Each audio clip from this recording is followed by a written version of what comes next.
नमस्कार विद्यार्थी मित्रों, चैप्टर नंबर 2 स्टेट के अंदर अपने लास्ट लेक्चर के अंदर वर्गीकरण से संबंधित स्वाध्याय 2.1 के सवाल सीखे थे। आज अपने सीखते हैं गुणात्मक सूचना का वर्गीकरण किस प्रकार करेंगे। तो जब भी आपके पास में संख्यात्मक सूचना हो तो उस समय अपने वर्गीकरण का उपयोग करके क्या करते हैं, संख्या को या फिर जानकारी को वर्गों के अंदर डिवाइडेशन करके जानकारी को क्या करते हैं, प्रस्तुत करते हैं। परंतु जब अपने पास में गुणात्मक सूचना हो तो उस समय उसका वर्गीकरण किस प्रकार किया जाए।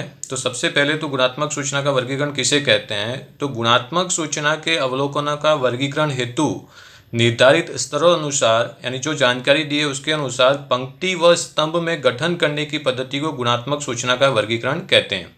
राइट है। ये गुणात्मक सूचना का वर्गीकरण दो प्रकार से तैयार किया जा सकता है, जिसके अंदर दो प्रकार के कोष्टक हैं। एक है सरल वर्गीकरण, एक है बहुगुणी वर्गीकरण। राइट है। यानी सरल कोष्टक और क्या करता है, बहुगुणी कोष्टक।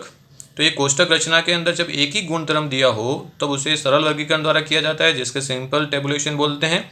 और जब एक से अधिक गुणधर्म अपने पास में हो तो मैनिफोल्ड टेबुलेशन यानी बहुगुणी वर्गीकरण से क्या करते हैं, अपने सूचना को प्रस्तुत करते हैं। अब जब भी आप गुणात्मक सूचना का वर्गीकरण यानी कोष्टक रचना जब भी तैयार करोगे, सारणी के अनुसार सूचना को प्रस्तुत करोगे, तो सारणी के अनुसार सूचना को प्रस्तुत करने के लिए सारणी के मार्गदर्शक सिद्धांत कौन से, क्या क्या चीज़ें उसके अंदर होनी चाहिए। तो सबसे पहले तो खास ध्यान रखना है कि जब भी आप सूचना को सारणी के अंदर प्रस्तुत करो, कोष्टक के अंदर प्रस्तुत करो, तो उसका एक व्यवस्थित टाइटल हो जाना चाहिए, शीर्षक होना बहुत जरूरी है। दूसरा, पंक्ति व स्तंभ के शीर्षक होने चाहिए कि पंक्ति में आपने क्या दर्शाया, ओके, और आपने स्तंभ के अंदर क्या क्या चीज़ें दर्शाई गई है। जो सूचना है परस्पर संबंधित सूचना कैसी होनी चाहिए, पास पास होनी चाहिए। जो संबंधित सूचना है गुणधर्मों को योग्य रेखा के अंदर रखना चाहिए। मुख्य और उप गुणधर्मों के योगों को क्या करना है, उसका खाना बनाना है। दोनों तरफ आपको क्या करना है, टोटल का कुल का कॉलम बनाना है। और पक्का कोष्टक, जब पक्की सारणी आप तैयार करो तो उससे पहले एक कच्चा कोष्टक तैयार कर लेना चाहिए। क्लियर। तो ये सभी मार्गदर्शन सिद्धांत आपको कोष्टक रचना बनाते समय खास ध्यान में रखना है। तो यहाँ पर आपको दो प्रकार के कोष्टक प्रश्न पढ़ने हैं, एक है सरल कोष्टक, एक है बहुगुणी कोष्टक, जिसको अपने जटिल कोष्टक भी कहते हैं। इसको अपने सरल सारणी और जटिल सारणी भी कहते हैं। क्लियर। तो चलिए देखते हैं इस प्रकार के जब आपको गुणात्मक सूचना दी हो तो उसमें किस प्रकार अपने सवालों को सॉल्व करेंगे। तो पेज नंबर 42 पे दिया गया स्वाध्याय 2.2 का पहला सवाल अपने कर रहे हैं। तो यहाँ क्या दिया गया है, एक कॉमर्स कॉलेज में अध्ययन करने वाले 14 विद्यार्थियों में से कुल 855 लड़के थे, उसमें से 225 क्या थी, लड़कियाँ थी। तो यहाँ आपके पास सबसे पहले तो देखिए कि गुणधर्म कौन कौन से हैं। तो कौन कौन से गुणधर्म यहाँ पर दिए गए, तो यहाँ के एक लिस्ट तैयार कर लेते हैं अपने गुणधर्म की, ताकि अपने को कोष्टक बनाने में कोई प्रॉब्लम ना आए। तो यहाँ मैं लिखता हूँ गुणधर्म। राइट है। तो गुणधर्म में आपको क्या दिया हुआ है, अलग अलग वर्ष दिए हुए हैं, यानी क्या दिया है, अध्ययन के वर्ष दिए हुए हैं। तो एक गुणधर्म हो गया अध्ययन के वर्ष, और उसके बाद प्रत्येक वर्ष में लड़के और लड़कियों की क्या दी है, संख्या दी हुई है। तो अध्ययन वर्ष और क्या दिया है, लिंग यानी जाति दी गई है। यानी यहाँ पे आपके पास दो प्रकार के गुणधर्म है, अध्ययन के वर्ष और लिंग। राइट। इसको तैयार करके आपको क्या करना है, इसको उपयोग करके कोष्टक में सूचना को प्रस्तुत करना है। तो देखिए विद्यार्थी मित्रों, यहाँ पर मैंने कोष्टक व्यवस्थित तैयार किया गया है। तो यहाँ पे कोष्टक तैयार करते समय ये सरल कोष्टक आपको तैयार करना है। तो पहला एक कोष्टक तैयार कर लिया, यहाँ पे लिख लिया अध्ययन वर्ष, तो प्रथम, द्वितीय और तृतीय वर्ष। फिर यहाँ पे अपने लिंग, लड़के और लड़कियाँ, और कुल का कॉलम आपको दोनों तरफ बनाना है, स्तंभ और ओके पंक्ति में दोनों के तरफ। राइट। जहाँ आप जानकारी दर्शाओ वहाँ इस प्रकार के निशान करके भी आप जानकारी को दर्शा सकते हो कि इस तरह यहाँ पे आपने लिंग दर्शाया है और यहाँ पे आपने क्या किया है, अध्ययन के वर्ष को लिखा है। ओके। सबसे पहले खास ध्यान रखना है कि जब भी आप कोष्टक तैयार कर रहे हो तो उसका टाइटल व्यवस्थित देना है। तो यहाँ आपको जो जानकारी दी हुई है, तो क्या जानकारी दी है कि कॉमर्स कॉलेज में अध्ययन करने वाले विद्यार्थियों का कौन से गुणधर्म के अनुसार अध्ययन वर्ष और लिंग दर्शाता कोष्टक, ताकि पता चले कि ये कोष्टक में किस प्रकार की जानकारी दी गई है। तो चलिए इसको कैसे करते हैं। तो ये बिल्कुल सिंपल है, जो कैलकुलेशन थोड़ा सा कैलकुलेशन आता है, बाकी आप सरलता से आसानी से आप सवाल को सॉल्व कर सकते हैं। तो देखिए, एक कॉमर्स कॉलेज के अंदर कुल कितने विद्यार्थी हैं, 1400 विद्यार्थी हैं। तो कुल विद्यार्थी यानी कितने, 1400। तो यहाँ कुल के अंदर अपने कितना लिख लेते हैं, 1400। क्लियर। उसमें से 855 क्या थे, लड़के थे। तो यहाँ लड़कों में अपने लिख लेते हैं कितना, 855। ओके। तो कुल 1400 में से 855 क्या थे, लड़के थे। तो बाकी की क्या होगी, लड़कियाँ। तो 1400 में से 855 क्या करो, घटाओ। तो 1400 में से 855 घटाया तो ये कितना बचा, 545। तो ये आपकी क्या आ गई, लड़कियों की संख्या आ गई। Clear, right. चलिए देखिए आगे क्या दिया हुआ है। आगे लिखा है कि उसमें से 225 लड़के द्वितीय वर्ष में अध्ययन करते थे। तो दूसरे वर्ष में कितने लड़के अध्ययन करते थे? 225। तो ये रहा आपका द्वितीय वर्ष, राइट। ये थे आपके लड़के। तो यहाँ टोटल कितने अध्ययन कर रहे हैं? 225। फिर लिखा है कि द्वितीय वर्ष में लड़के और लड़कियों की संख्या क्या सी थी? समान थी। तो लड़कों की संख्या आपके पास में है कितनी? 225। तो लड़कियां भी कितनी होगी? 225। यानी टोटल द्वितीय वर्ष में 225 प्लस 225 किया तो कुल विद्यार्थी कितने आए? 450। तो ये आपका सेकेंड ईयर का हो गया। चलिए फिर आगे क्या है। प्रथम वर्ष में कुल 550 विद्यार्थी थे। तो ये आपका प्रथम वर्ष, ये इसका कुल कितने विद्यार्थी थे? 550, राइट। फिर लिखा है कि इसमें लड़कों की संख्या लड़कियों का अनुपात कितना था? 3:2 था। लड़के और लड़कियों का अनुपात कितना दिया है? 3:2। तो चलिए 550 को 3:2 में बांटते हैं। एक खास सीखें अनुपात में किस प्रकार बांटा जाता है। तो सबसे पहले आपको किसकी इन्फॉर्मेशन दी है? लड़कों की। तो यहाँ लिखते हैं अपने क्या? लड़के। टोटल विद्यार्थी कितने हैं द्वितीय वर्ष में? 550 गुणे पहले का भाग कितना? 3, कुल भाग कितना? 5। कुल से भाग करना है, उसके भाग से गुणा करना है। तो 550 गुणे 3 भागे 5 किया तो कितना आया आपका? ये 300। कितना आया? 330। ओके। अब ज्ञात करेंगे क्या? लड़कियां। तो चलिए लड़कियां कितनी हैं? 550 गुणे लड़कियों का भाग कितना? 2, कुल भाग कितना? 5। तो ये कितना आ गया? 220। ओके। इस प्रकार अनुपात में बांट दिया तो लड़के और लड़कियों की संख्या मिल गई। तो लड़कों में लिख लेते हैं अपने कितना? 330 और लड़कियों में लिखते हैं कितना? 220। क्लियर। तो ये हो गया आपका प्रथम वर्ष का भी पूरा। चलिए तीसरे वर्ष के बारे में क्या लिखा है कि तृतीय वर्ष में लड़कों की संख्या लड़कियों से कितनी थी? 3 गुना थी। ओके। तो लड़कों की संख्या लड़कियों से कितनी थी? 3 गुना थी। तो लड़कियों की संख्या माना कि कितना है अपना? x मान के भी कर सकते हो, डायरेक्ट भी कर सकते हो। 100 का 3 गुना किया तो कितना आया? 300। तो ये कुल मिला के कितना हो गया? 400। ओके। अगर आपको ऐसा ना करना हो तो यहाँ कुल विद्यार्थी कितने हैं? 855। 855 में से 330 और 225 घटा देते तो भी यहाँ पे आ जाता कितना? 300। और 545 में से 220 और 225 घटा देते तो यहाँ आ जाता 100। इन दोनों का टोटल करते तो कितना आ जाता? 400। क्लियर। बिल्कुल सिंपल रीत से इस प्रकार सरल कोष्टक आप तैयार कर सकते हो। चलिए चलते हैं अब दूसरे सवाल के अंदर। यहाँ पे आपको क्या दिया है वो भी अपने देख लेते हैं। तो स्वाध्याय 2.2 का सवाल नंबर 2। तो सबसे पहले तो देखते हैं इसमें गुणधर्म कौन से दिए हैं। फिर उसके बाद उस जानकारी के आधार पर अपने क्या करते हैं? कोष्टक तैयार करते हैं और फिर जानकारी को कोष्टक के अंदर दर्शाते हैं।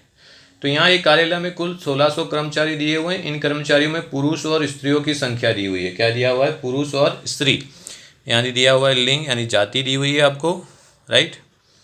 उसके बाद आपको दिया हुआ है उसमें कर्मचारियों की संख्या विवाहित और अविवाहित। यानी क्या दिया है? वैवाहिक स्तर।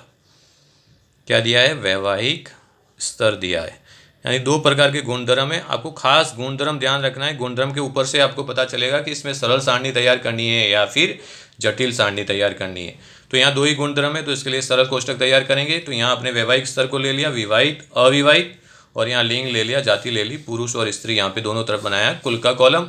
सबसे पहले टाइटल दे देना है। तो यहाँ क्या जानकारी दी है कि कार्यालय में कार्यरत कर्मचारियों का वैवाहिक स्तर और लिंग दर्शाता कोष्टक। क्लियर।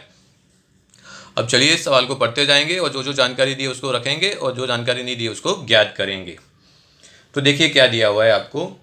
एक कार्यालय में कुल 1600 कर्मचारी है। तो ये रहा कुल, यहाँ पे कुल टोटल कितना है? 1600। तो यहाँ आपने लिख दिया कितना? 1600 कर्मचारी। फिर लिखा है कि इन कर्मचारियों में पुरुषों की संख्या स्त्रियों की संख्या की अपेक्षा कुल कर्मचारियों का 15% जितना क्या है? अधिक है। अब यहाँ संख्या कितनी है वो दी हुई नहीं है। कुल कर्मचारियों का 15% अधिक दिया हुआ है। तो इसमें क्या करना पड़ेगा? आपको मानना पड़ेगा। तो चलिए देखिए कैसे कैलकुलेशन करते हैं। अपने लिखेंगे माना कि पुरुषों की संख्या बराबर, कैलकुलेशन ध्यान से देखिएगा, माना कि पुरुषों की संख्या बराबर क्या हो? x या a भी जो भी आपको चाहो मान सकते हो। संख्या बराबर कितना? x। ओके। अब लिखा क्या हुआ है आपको? पुरुषों की संख्या स्त्रियों की संख्या की अपेक्षा क्या है? कुल कर्मचारियों का 15% अधिक है। तो स्त्रियों की संख्या आप देखो, पुरुषों की संख्या कितनी मानी है अपने, x, कितना माना है यहाँ पर x। तो स्त्री संख्या कैसे मिलेगी, 16 में से 1600 में से x क्या करेंगे, घटाएंगे।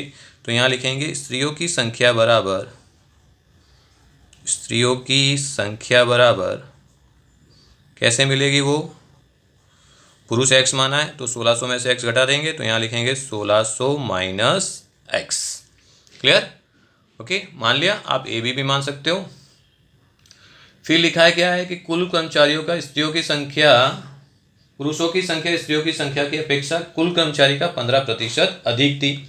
तो अपने किसी को भी एक को भी बराबर ले लेते हैं। तो यहाँ लेते हैं पुरुषों की संख्या बराबर, क्या लिखेंगे, पुरुषों की संख्या बराबर स्त्रियों की संख्या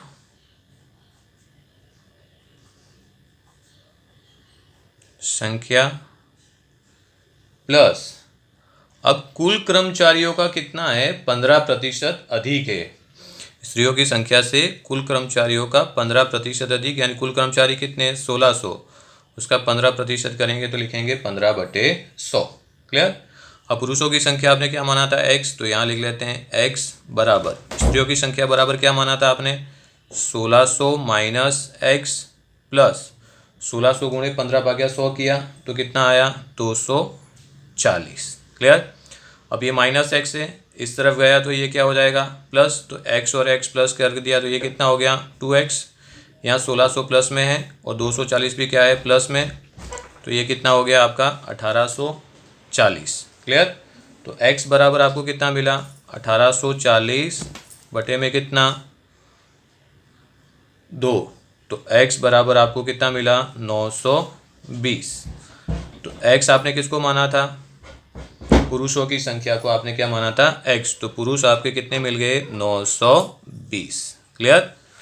अब स्त्रियों की संख्या 1600 में से 920 क्या कर देंगे अपने, घटा देंगे, तो यहाँ कितना बचेगा, 680।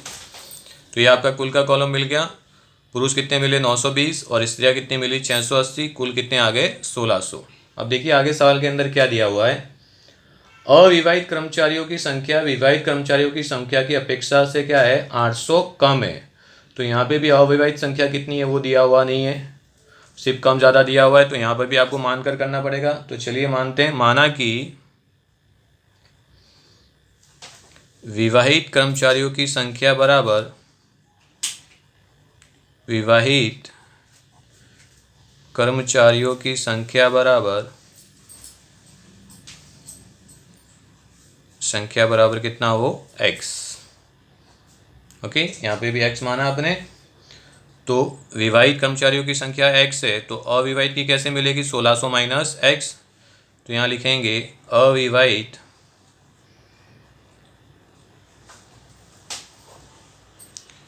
कर्मचारी की संख्या बराबर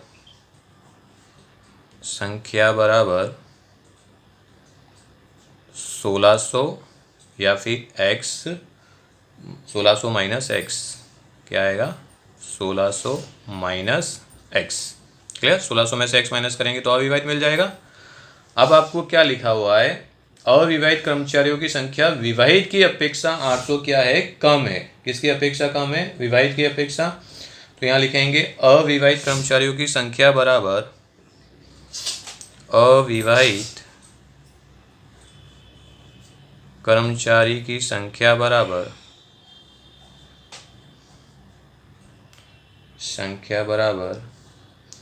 विवाहित कर्मचारियों से कम है, तो विवाहित कर्मचारी की संख्या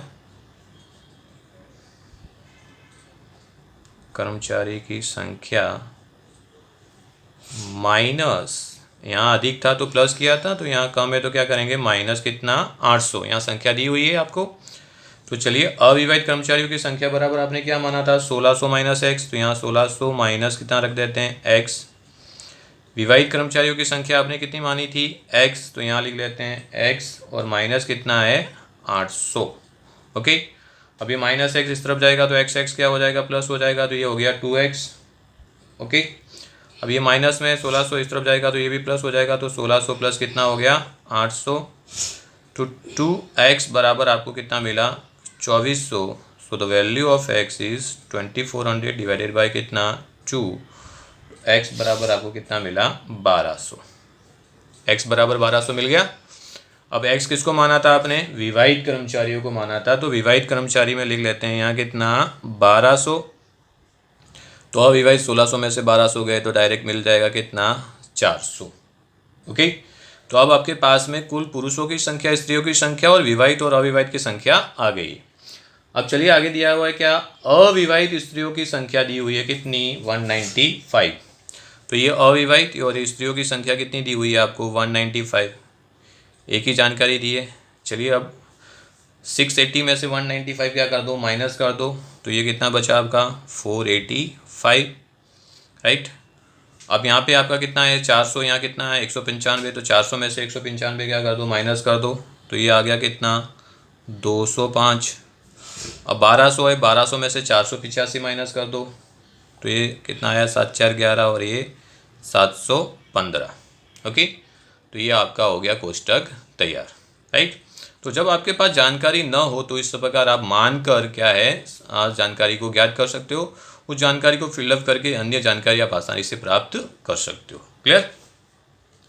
चलिए सवाल नंबर 3 में चलते हैं। यहाँ आपको क्या दिया हुआ है, तो इस सवाल के अंदर सिर्फ आपको कोष्टक रचना तैयार करनी है। तो आपके पास 3 प्रकार के गुणधर्म दिए हुए हैं, तो सबसे पहले अपने गुणधर्मों को लिख लेते हैं ताकि अपने को पता चले कि सरल सारणी है या जटिल सारणी है।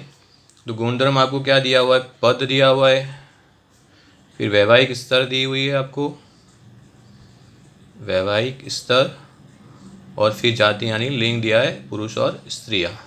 यहाँ तो यहाँ 3 प्रकार के गुणधर्म आपके पास में है। इसके लिए कौन सी सारणी तैयार होगी, जटिल सारणी यानी बहुगुणी वर्गीकरण तैयार करना है आपको। तो आप ध्यान रखिए, बहुगुणी वर्गीकरण तैयार करने के लिए सबसे पहले तो आपको कोष्टक व्यवस्थित तैयार करना है। तो यहाँ आपने पद को ले लिया, तो मैनेजर, क्लर्क, कैशियर और चपरासी को। यहाँ आपने 2 प्रकार की जानकारी है, तो जो संबंधित जानकारी है उनको क्या करना है, पास पास में रखना है। तो विवाहित, अविवाहित, विवाहित के अंदर पुरुष स्त्री और कुल कितने, अविवाहित के अंदर पुरुष स्त्री कुल कितने, और कुल का कॉलम खास तैयार करना है आपको जब बहुगुणी वर्गीकरण तैयार कर रहे हो तब। तो कुल के अंदर पुरुष स्त्री और कुल कितने, राइट। अब इस जानकारी को आप यहाँ पर भी ले सकते हो, आप पुरुष को ऊपर रखकर नीचे विवाहित अविवाहित कुल, स्त्री को यहाँ रखकर विवाहित अविवाहित कुल और कुल उम्मीदवार रख सकते हो। क्लियर। ये आपके ऊपर डिपेंड करता है कि आप जानकारी को किस प्रकार प्रस्तुत करना चाहते हो, राइट। तो यहाँ सिर्फ आपको कोष्टक तैयार करना है।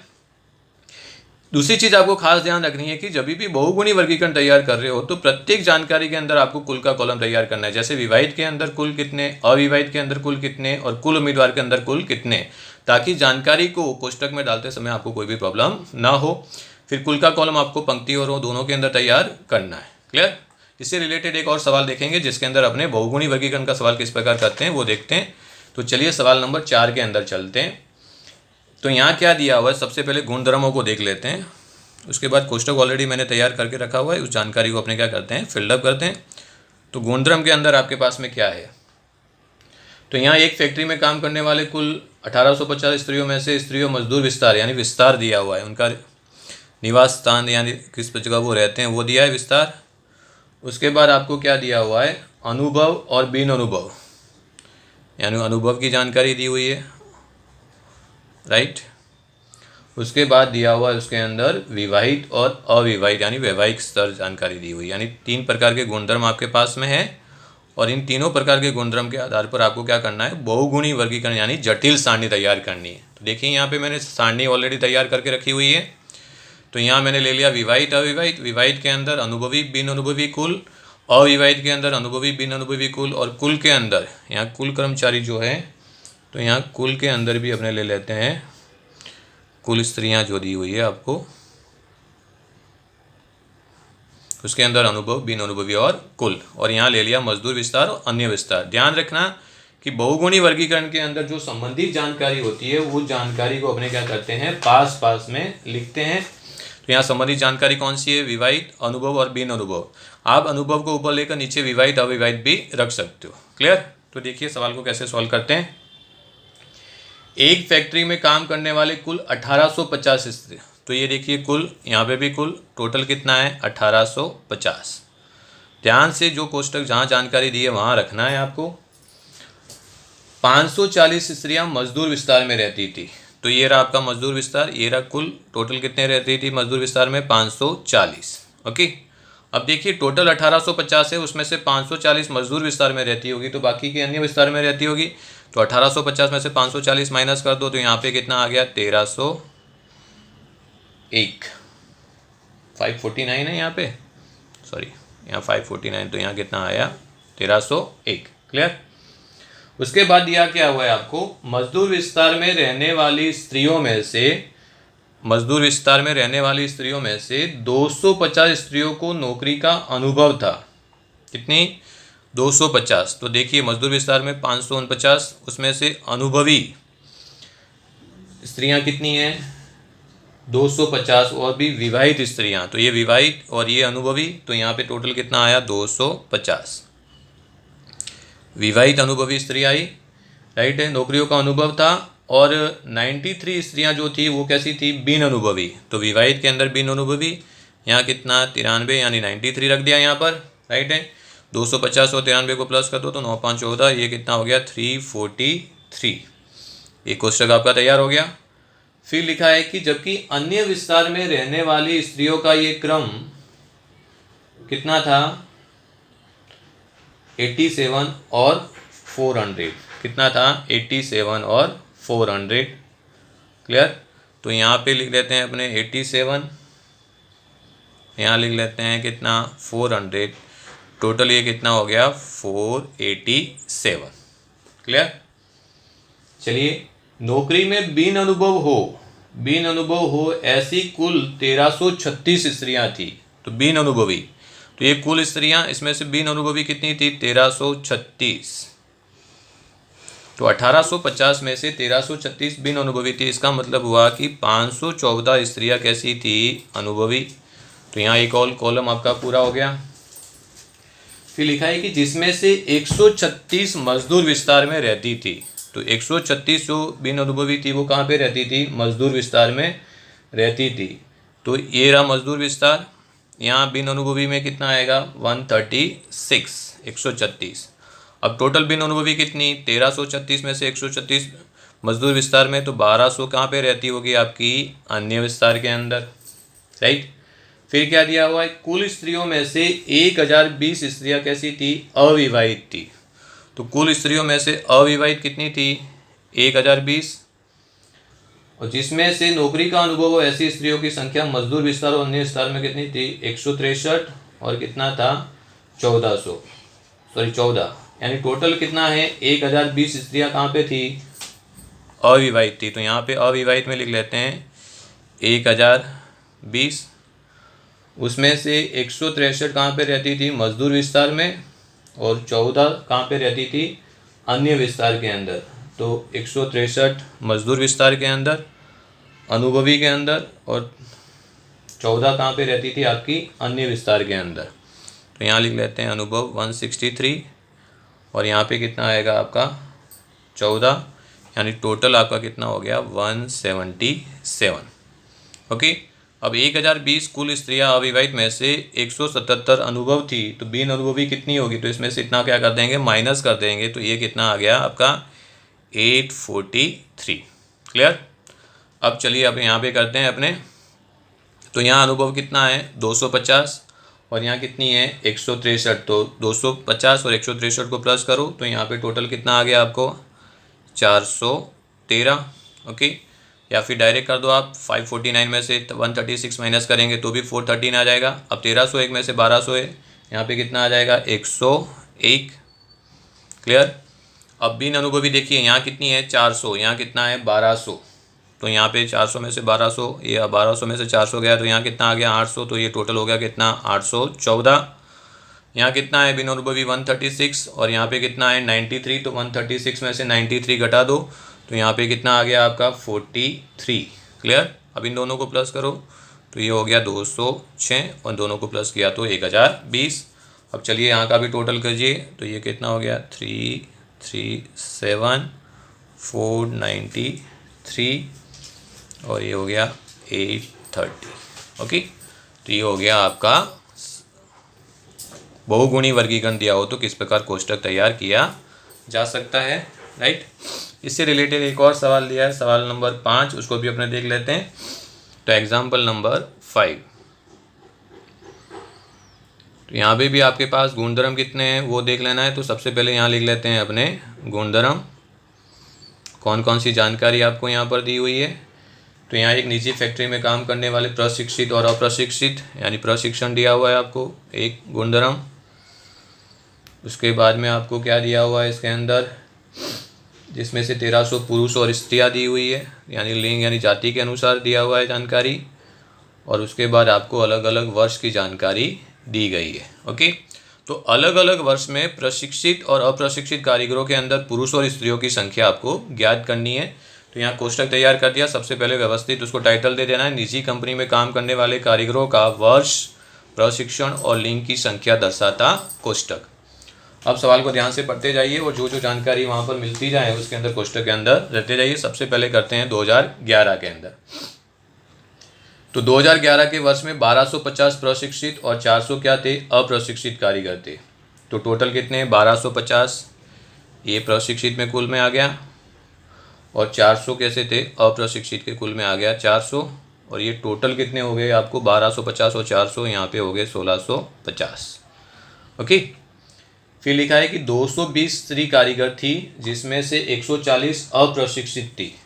तो कुल 1650 में से 220 क्या थी, स्त्री कारीगर। और 220 स्त्री कारीगरों में से भी 140 कैसी थी, अप्रशिक्षित। तो अप्रशिक्षित यानी यहाँ 140, तो यहाँ पे कितना आएगा आपका 80। ओके, अब 1650 में से 220 घटा दो, कितना बचा 1430, ये पुरुष में रख दो। 400 में से 140 घटा दो, तो ये आपका पुरुष में आ गया कितना 260। 1250 में से 80 घटा दो तो पुरुष आ जाएंगे कितने आपको 1170। हो गया 2011 का। चलिए इसी प्रकार 2012 में चलते हैं अपने। 2012 में प्रशिक्षित कारीगरों की संख्या कितनी थी, 1475। तो ये प्रशिक्षित कुल 1475, जिसमें से 1300 पुरुष थे। तो चलिए यहाँ पुरुषों में रख देते हैं 1300। तो बाकी की 175 क्या आ गई आपकी, स्त्रियाँ आ गई। कैसे आई, 1475 में से 1300 घटाया। फिर आपको क्या लिखा हुआ है कि 250 अप्रशिक्षित कारीगरों में से 200 क्या थे, पुरुष थे। तो ये 250 कुल के अंदर अप्रशिक्षित और उसमें से 200 क्या थे, 200 पुरुष थे। तो पुरुष के अंदर कितना लिख लेते हैं 200। तो इसका मतलब 250 में से 200 गया तो स्त्रियाँ कितनी आ गई 50। राइट, चलिए कुल का पुरुष का टोटल कर देते हैं 1300 और 200, ये टोटल पुरुष कितने हो गए आपके 1500। राइट, 175 स्त्री और 50, तो टोटल कितनी हो गई 225। तो यहाँ टोटल हो गया आपका 1725। ये हो गया 2012 का भी पूरा। चलिए 2013 के अंदर चलते हैं। 2013 के वर्ष में 1700 प्रशिक्षित, यानी 1700 यहाँ कुल के अंदर प्रशिक्षित और 50 क्या थे अप्रशिक्षित, यानी 50 अप्रशिक्षित में रख देते हैं। कुल अपने हो गए टोटल कितने 1750। ओके, कुल कारीगरों में से 250 क्या थी, स्त्रियां थी। तो कुल कारीगर कितने 1750, इसमें से 250 क्या थी, स्त्रियां। तो बाकी के 1500 क्या होंगे बेटा, पुरुष होंगे। राइट, जिसमें से 240 क्या थी, प्रशिक्षित स्त्रियां थी। 250 में से 240 कैसी थी, प्रशिक्षित। तो ये प्रशिक्षित, ये स्त्री, यहाँ पे कितनी 240। अब 250 में से 240 प्रशिक्षित है, तो इसका मतलब क्या हुआ कि अप्रशिक्षित स्त्रियां कितनी 10। ओके, अब 1700 में से 240 घटा दो तो यहाँ आ गया कितना 1460। 50 में से 10 घटा दो तो यहाँ पे कितना आ गया 40। तो ये हो गया 2013 का भी। अब चलिए 2014 में चलते हैं। कुल कितने कारीगर थे 2000। तो यहाँ कुल के अंदर लिखा है बेटा, तो कुल 2000 लिख लिया, जिसमें से 2% प्रशिक्षित थे। तो 2000 गुणे 2/100, तो 2000 का 2% किया तो ये कितना आया 40। तो 40 क्या थे अप्रशिक्षित। तो अप्रशिक्षित में लिख लेते हैं यहाँ पे कितना 40। क्लियर, फिर लिखा है तो इसका मतलब क्या हुआ 2000 में से 40 प्रशिक्षित थे, अप्रशिक्षित थे। तो 1960 क्या होंगे बेटा प्रशिक्षित। राइट, कुल कारीगरों में 300 स्त्रियां थी। अब 2000 में से 300 क्या है स्त्रियां, तो 1700 क्या आ जाएंगे पुरुष। राइट, जिसमें से 10 क्या थी अप्रशिक्षित स्त्रियां थी। तो 300 स्त्रियों में से 10 अप्रशिक्षित स्त्रियां, तो इसका मतलब 290 क्या थी प्रशिक्षित थी। अब 1960 में से 290 घटा दो तो ये आपको कितना मिल गया 1670। 40 में से 10 गया तो ये बचा आपका कितना 30। तो ये हो गया आपका 2014 का भी। अब यहाँ पे भी आपको कुल का कॉलम बनाया हुआ है मैंने, अगर चाहो तो आप कुल का टोटल कर सकते हो। तो इस प्रकार आपके पास में जब अलग अलग प्रकार की जानकारी हो, कौन सी जानकारी, गुणात्मक जानकारी, तो गुणात्मक जानकारी के ऊपर से आप सरल कोष्ठक, सबसे पहले तो गुणधर्म देख लो, 2 ही गुणधर्म आपके पास में हो तो सरल कोष्ठक तैयार करना है, और 2 से अधिक गुणधर्म आपके पास में हो तो इस प्रकार जटिल सारणी आपको तैयार करनी है, बहुगुणी वर्गीकरण करना है।